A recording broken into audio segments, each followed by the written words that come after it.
Final Fantasy VII Remake has made its debut to the world, and so many of you have got your hands on it and just blitzed right through the end, and have discovered that the end isn't quite what you expected. With that said, we got together to discuss our theories on the end and how that might affect Final Fantasy VII Remake down the line.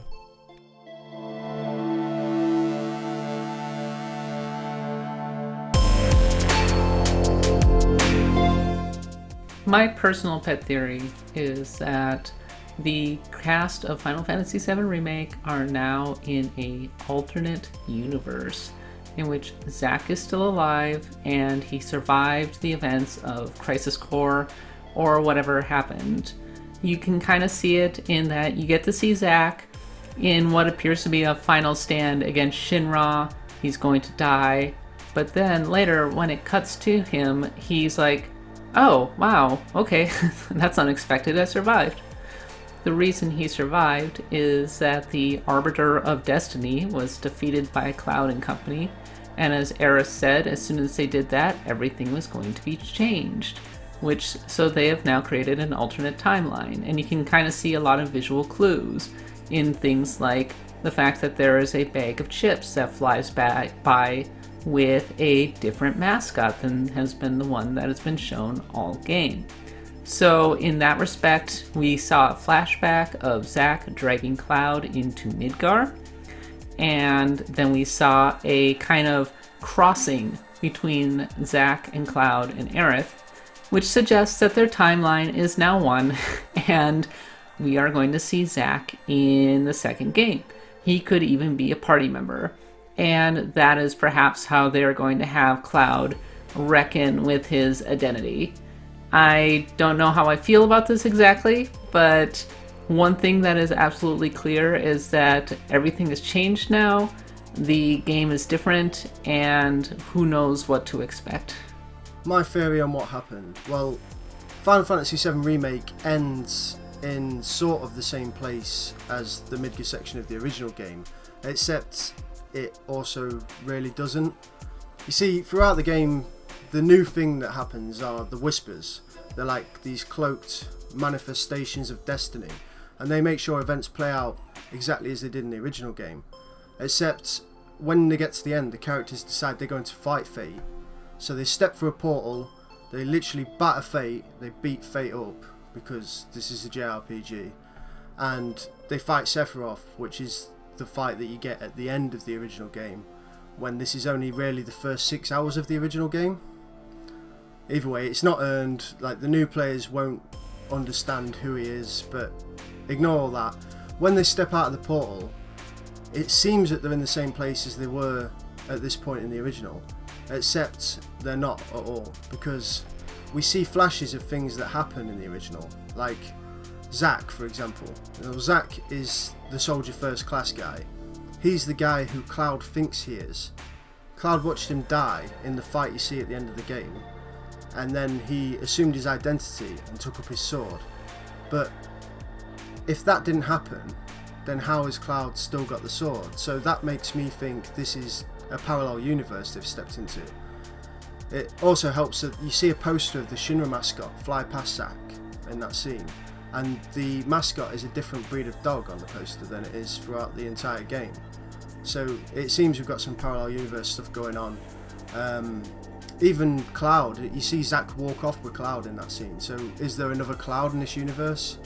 Either way, it suggests things are going to play out very differently going forward. I personally don't know how I feel about the events of Final Fantasy VII Remake. I guess I respect them for kind of really going for it and trying something extremely different. But at the same time, I do think that there was enough room for an expanded remake, which I talked about in my podcast, Axe of the Blood God. So the difference is there's the quote-unquote rebuild of Evangelion route in which everything has changed and you don't know where it's going next, and it's kind of taking the basic foundations but spinning something totally new out of it. And then there's the Yamato 2199 event in which you examine existing themes, you update the stuff that was really dated, and sometimes you even subvert the original themes and you take a new and more, I don't know, nuanced or enlightened approach to the original source material. I think there was a lot of room for the latter in Final Fantasy VII Remake. And I gotta say that I'm a little disappointed that Square Enix opted not to take that route.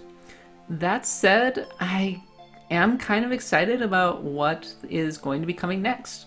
We have no idea. And we know that Final Fantasy VII Remake 2 is going to be something different, at least.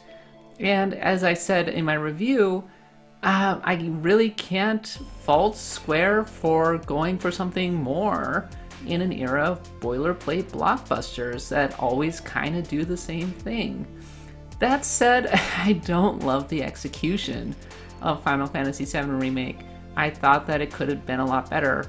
The concept of destiny is kind of interesting. The characters literally railing against what came before, and the fact that they are on a scripted path that they must follow is interesting. And it seems that Sephiroth himself has read the script and is determined not to lose. Like, he has some kind of a meta awareness of what's going on in the universe, which is certainly different and unique, but it has a whiff of Kingdom Hearts to it that I don't know necessarily fits with Final Fantasy VII. The original Final Fantasy VII was kind of a psychological exploration of the heroes and a breakdown of the original hero archetype. Things like alternate timelines and fighting destiny and the old gods doesn't really fit with the themes of environmentalism and politics and class disparity and psychological drama. I mean, yes, even somebody like Genova isn't a god. They're somebody who came from the stars. Final Fantasy VII, even though it was really messed up kind of drama for its time, in a way was more grounded than what we are seeing here before. So when I see ghosts flying around Midgar and you fighting literal destiny, I don't know. It doesn't really track for me. So I guess that you can say, oh, but there's the live stream and a evil meteor and all of that, and magic and whatever, like all bets are off. But I don't know. I think I would have preferred them to go a little more grounded than to go wacky, which honestly, this is kind of what it is. Did I like it? Not really. The game was so, like, it cared about the source material up until that point, and it did it justice as well. It added to it. It did the scenes you were expecting to see really well, but then at the end it just goes completely off the rails. Now it's exciting for me to think what's going to happen going forward, because now it's all up in the air. I don't know what's going to happen.